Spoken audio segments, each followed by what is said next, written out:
And Gary Myers here on Shan and RJ 105.3 The Fan. Good morning, Gary. How are you? Good morning, fellas. How you doing? All right. How excited are Giants fans right now? I tell you what, other than the 8 years that I spent in Dallas covering the Cowboys, I've been here my entire life, and I have never seen a fan base more excited about getting a coach for any of the teams, not just the football teams, but any of the teams. Wow. And that includes when the Jets got Bill Parcells and when the Knicks got Pat Riley.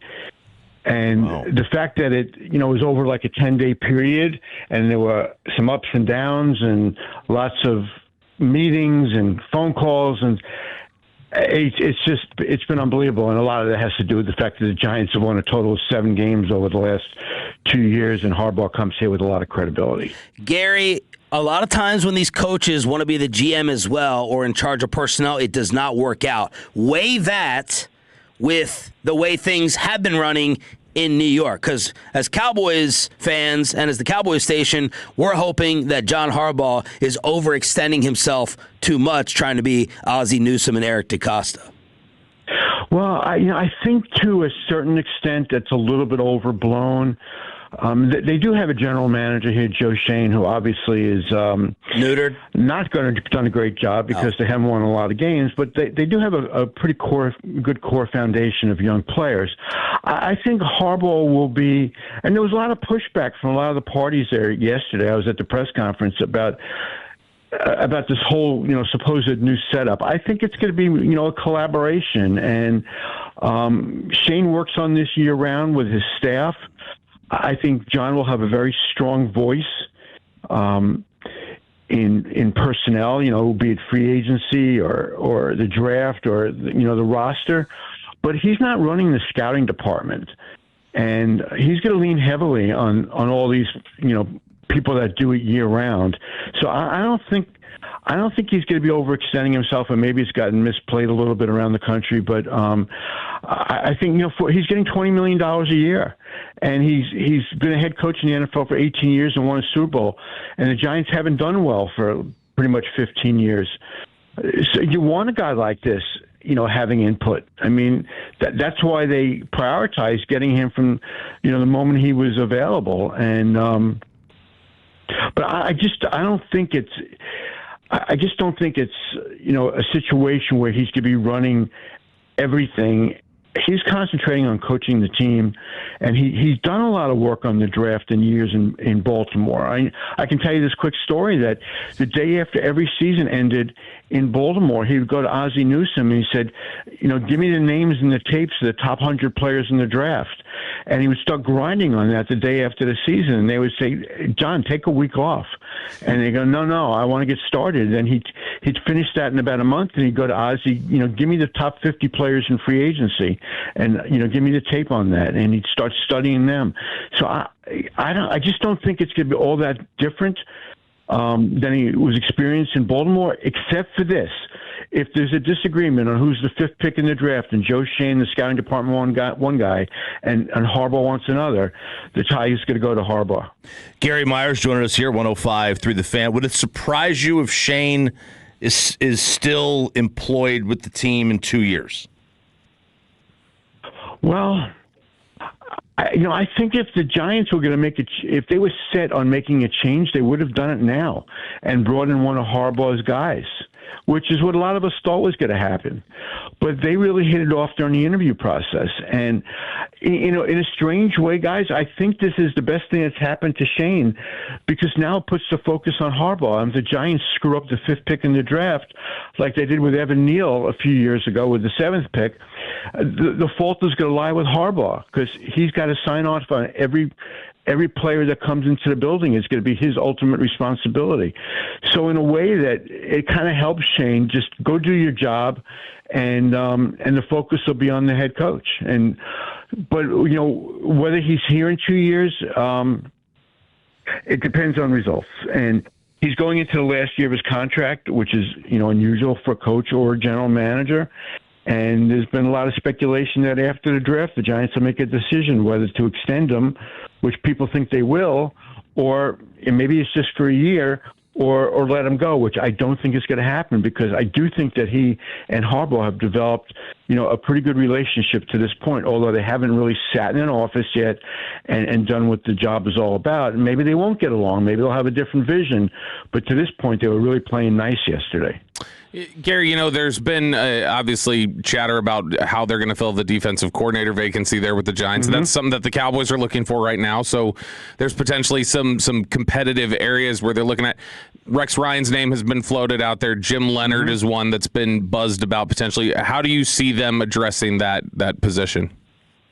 Well, it could be Anthony Weaver or Denard Wilson, both of whom worked at some point for Harbaugh in Baltimore. The names haven't.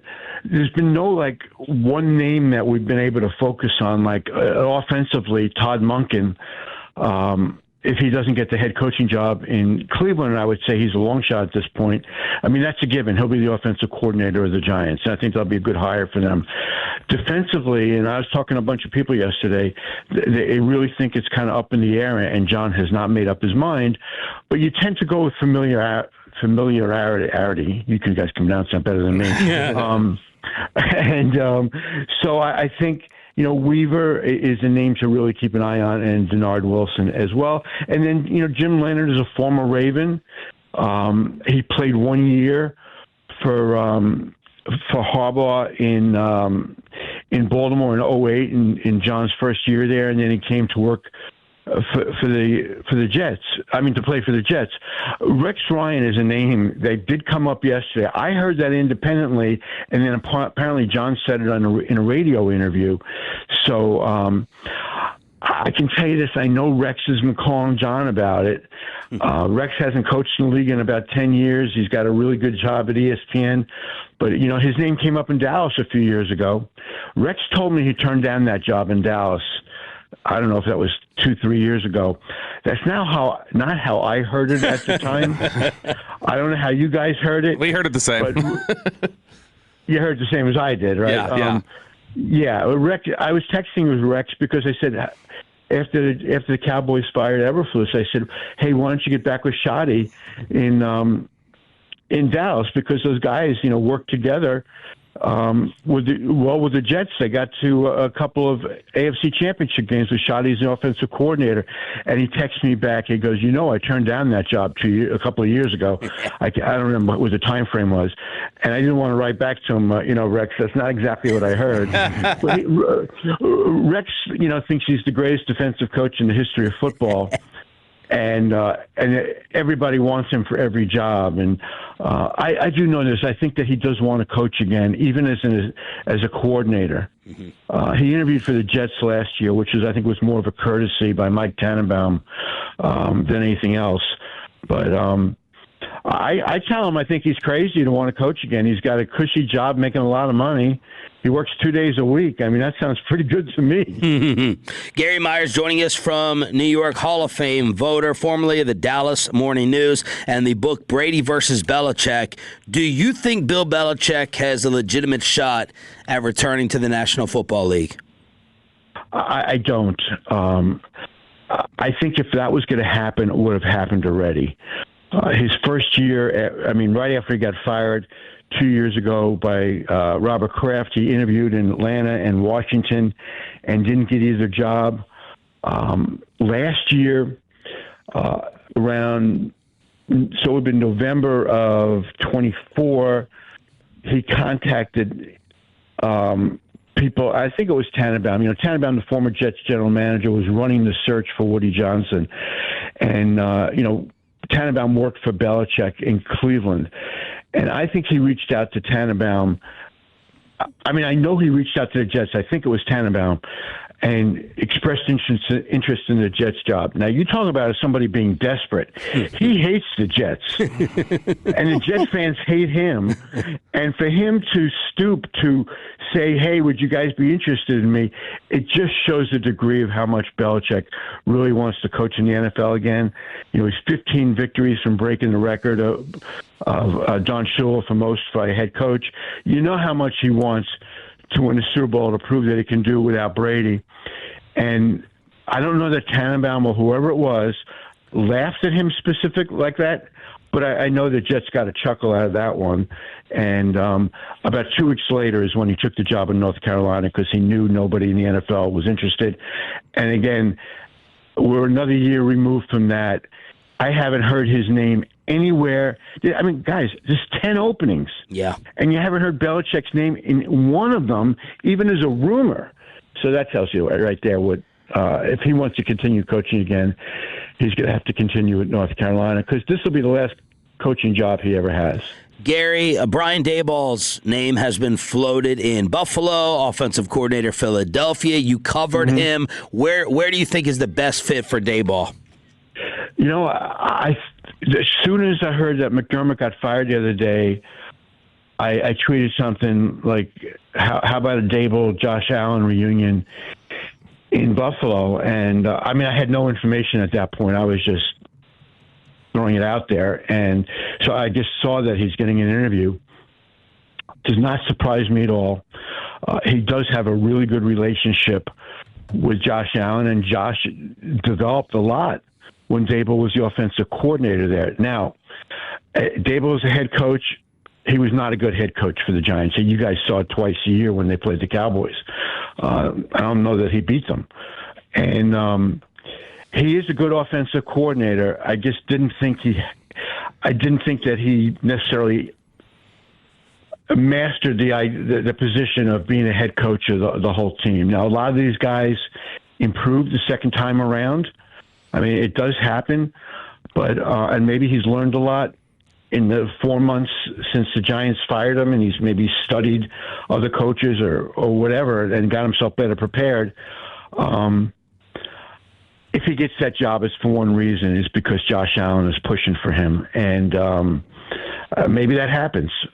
I mean, it makes me look smart that I suggested it a couple of days ago, but I don't know that that's going to happen. NFL columnist and Hall of Fame voter Gary Myers joining us here on 105 through the Fan. So the Hall of Fame voter part of that is very important to this next question. We're all trying to get Darren Woodson in the Hall of Fame. We're kind of upset right now with the voters that they haven't been able to push him through yet. Do you think Darren Woodson's a Hall of Famer, and what do you think his chances are in this upcoming vote? I'll tell you why I think he's a Hall of Famer. Because Bill Parcells calls me every year, and he says, let's talk about Darren Woodson, and let's talk about Everson Walls on the senior side. And Bill is a major advocate for Darren Woodson. And I tell a lot of people when Parcells tells me things, and you guys know from the years he was there, it's good enough for me. Because I have so much respect for Bill, and he's not telling me that just because Darren Woodson played for him. He's telling me that because he really believes it. And I mean, I obviously I saw Darren play myself, and I thought he was a great player. I thought he was a key to those defenses that Jimmy Johnson put together. And yeah, I do think that Darren Woodson is a Hall of Famer, and I've been voting for him every year until he gets eliminated on the ballot. And I do hope he's going to get in. Do you think it's likely that Witten gets in this year? You know, we have a really strong class this year with first-timers, with Drew Brees and Larry Fitzgerald. And, you know, even though, you know, I was long gone from Dallas, by the time, you know, Jason got to the Cowboys, I did get to know him well over the years. He was very helpful to me, you know, in a book I wrote.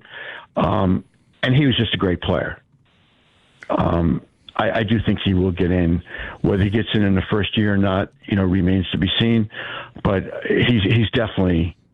I mean, if Antonio Gates got in his second year, I don't think. Let me put it this way: if Witten doesn't get in his first year, he's not going to have to wait very long to get in.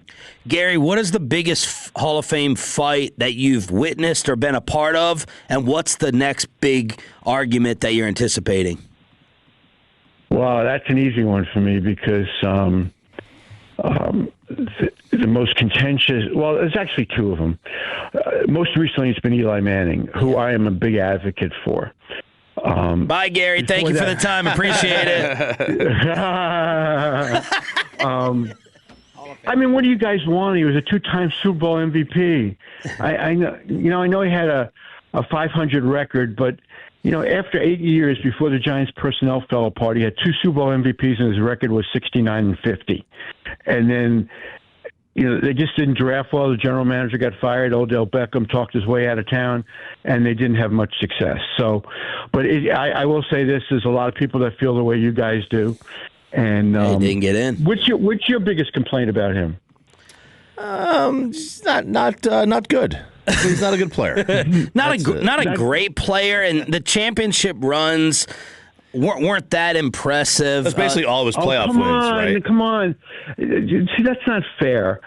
The first time they won the Super Bowl, they beat Tampa on the road. Okay, no big deal. They came in and beat the Cowboys. The Cowboys were the number 1 seed. Then they go to Green Bay. They beat the Packers, who were the number 2 seed, and he beats Favre. And then they go beat an undefeated team in the Super Bowl. And then 4 years later, they won 1 home game, and then they won a couple of road games. They won the Super Bowl again. They beat Brady and Belichick again, and along the way, they beat Aaron Rodgers at Lambeau. So they beat Favre and Rodgers at Lambeau, the only quarterback to ever do that in the playoffs. And he beat the Patriots twice. I mean, okay, the rest of his career, he didn't win a playoff game in any other year. But that's a but, It's like... But, Gary, let me give you my all-time favorite quarterback bar discussion. You may need your shorthand pencil or pen for this because I'm going to give you 5 names. I want you to put these names in order of you could draft them tomorrow, okay? Go ahead. Eli, Rivers, Roethlisberger, Romo, Ryan. I always ask people of that era to put those 5 guys in order. How would you do it of who you would take? Okay, now I can base this on what they did in their careers, obviously. That's how we're looking at it now after the fact. Yep. Okay. We agree on that? I would take Roethlisberger first. Okay. I would take Eli second. I would take probably Rivers third, then Matt Ryan, then Tony Romo. Gary, why is Eli's career, adjusted for error, obviously, why is Eli's career significantly different enough from Jim Plunkett's, for instance, that he would get in the Hall of Fame and Plunkett wouldn't? Well, Jim Plunkett, to me, was a journeyman quarterback who played for a bunch of teams, and although he was a 1-time Super Bowl MVP, so I'm not going to downplay how he played in that game, he was not the dominant player on that team. They had really good teams with the Raiders in those years. And listen, your comparison is legitimate because it does come up in our meetings. And people say, well, if Jim Plunkett's not in, why should Eli be in? Well, to me, Eli was just a better player. And trust me, guys, I'm not a homer. You know that. When I was in Dallas, I certainly wasn't a homer for the Cowboys. And it had nothing to do with the fact that I didn't grow up there. It's the way I've always approached my job. I'm not a homer. It's just I saw Eli play almost every one of his games, and he was the Giants without him. Look what's happened without him in the 5 or 6 years that he hasn't been there, and look how bad they were before he got there. They had a great run with Eli. And he won 2 Super Bowl MVPs. I mean, that's a big deal. To me, I judge coaches and quarterbacks by how many rings they win. I mean, there's more to it than that, obviously, but that's how I look at it. And it's the biggest moments in the biggest games, the 2 biggest games of his career. In the last 2 minutes of each game, Eli took the Giants down the field against the Patriots and scored. And the first time the Patriots were 2 minutes away from being remembered as the greatest single-season team in NFL history. And my line in the meetings has been, what else do you want from a Hall of Fame quarterback than to be able to perform like that in the biggest moments? The book he was not his brother. I give you that. And he was overshadowed all these years because he played in the same era as his brother and Drew Brees and obviously, Tom Brady and Aaron Rodgers. So, I mean, those are 4 of the great quarterbacks of all time. Eli is not an all-time top 10 quarterback, but, compare him to Dan Fouts, who was 2 games over 500, and Warren Moon, who was at 500, and both of them were first-ballot Hall of Famers. So are we moving the goalposts on Eli Manning? Gary, we appreciate the time as always. Brady versus Belichick, Hall of Fame voter, and he'll occasionally drop a bombshell from Jerry Jones like he did on Quinn for Micah. Thank you, Gary. Appreciate it. Take care, guys. Thanks for having me on. I just want to say hi to all my friends in Dallas.